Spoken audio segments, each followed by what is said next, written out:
Well, hey there kiddos, and welcome to your video on difference of squares.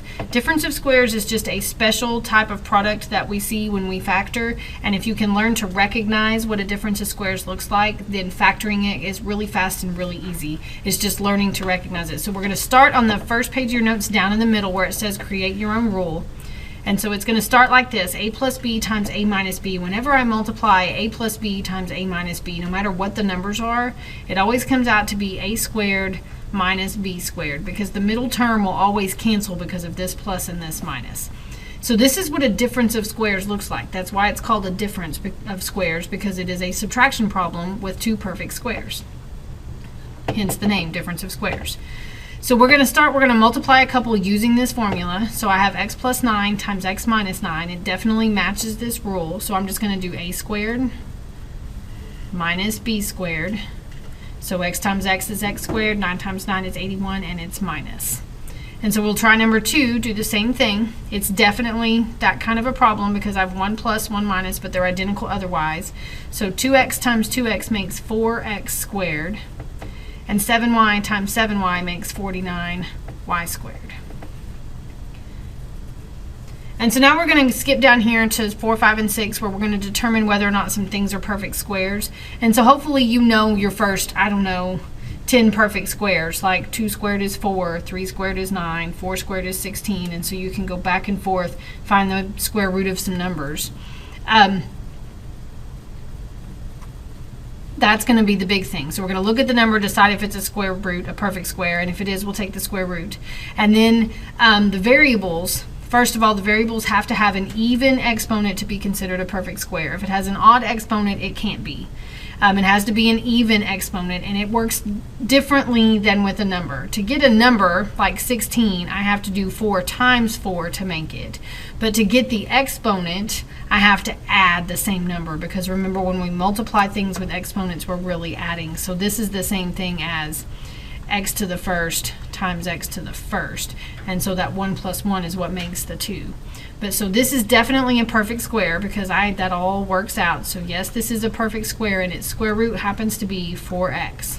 Because the square root of 16 is 4, and the square root of x squared is x. Now number 5 is not a perfect square because 6 is not a perfect square. If you start listing perfect squares, you have 1 times 1 is 1, 2 times 2 is 4, 3 times 3 makes 9. 6 is somewhere in between there, but it's not a perfect square. So this one is not.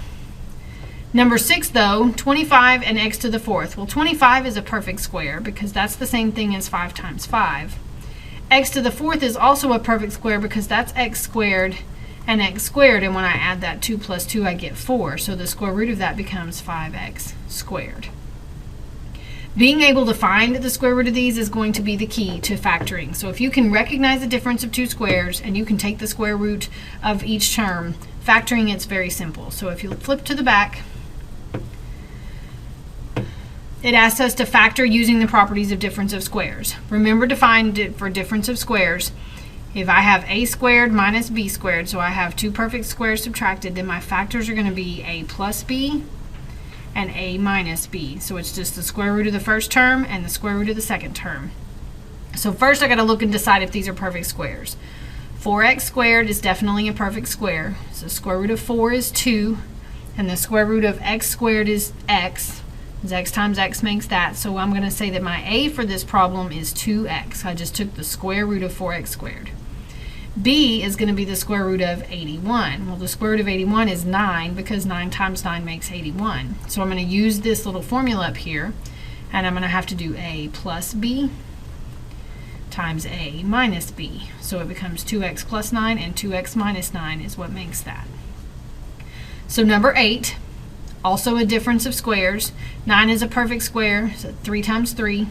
X squared, the name gives it away, x squared. So my a for this becomes 3x. My b for this is 7 because 7 times 7 makes 49. So my factors are 3x plus 7 and 3x minus 7. So let's skip down here. Oh, let's do number 9. So over here at number 9, I've got 25x squared and 16y squared. Well, I've got x squared and y squared. Those are definitely perfect squares. Now let's deal with the numbers. 25 is a perfect square. That's 5 times 5. So the square root of this becomes 5x. And then 16 is a perfect square. That's 4 times 4. So the square root of that's 4y. So my factors are 5x plus 4y and 5x minus 4y. So look at number 10.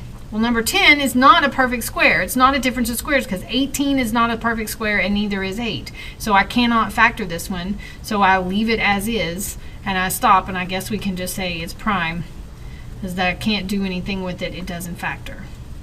Same with number 11. 27 is not a perfect square. Neither is x cubed because that has an odd number as a exponent. So does this x to the first.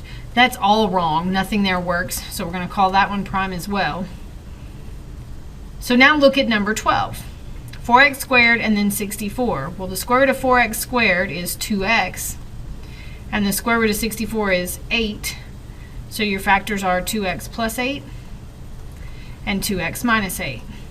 So now let's apply this to some actual word problems.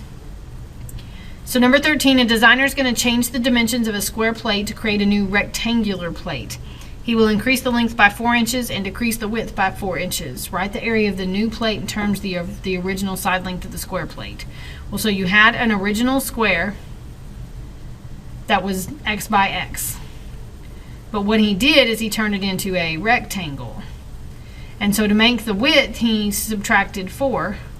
But to make the length, he added 4. So it became x plus 4 and x minus 4. And so the area of the new rectangular plate, I have to multiply those together. X plus 4 times x minus 4. So I go backwards in my rule. X times x makes x squared. And 4 times 4 is 16.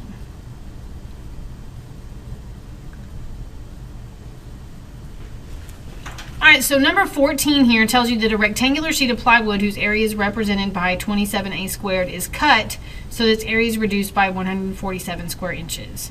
And so now we want to represent the area using difference of squares. And so the area was 27a squared. I'm going to reduce it by 147. And so the first thing I want to do before I factor this is find a GCF. So the greatest common factor for 27 and 147 is going to be 3. 3 goes into 27 9 times, so that leaves me with 9a squared, and it goes into 147 49 times.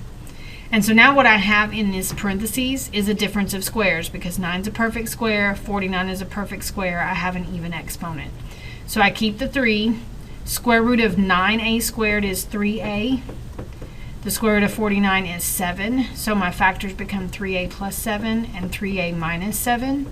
With the 3 from the greatest common factor in front, and so it looks like my answer is C. So that's how we do difference of squares. If you can learn to recognize it, then factoring becomes very quick because you'll be like, oh, difference of squares, square root of this one, square root of that one, 1 plus 1 minus, and you're done. So we'll practice this when you guys come to class. I'll see you then.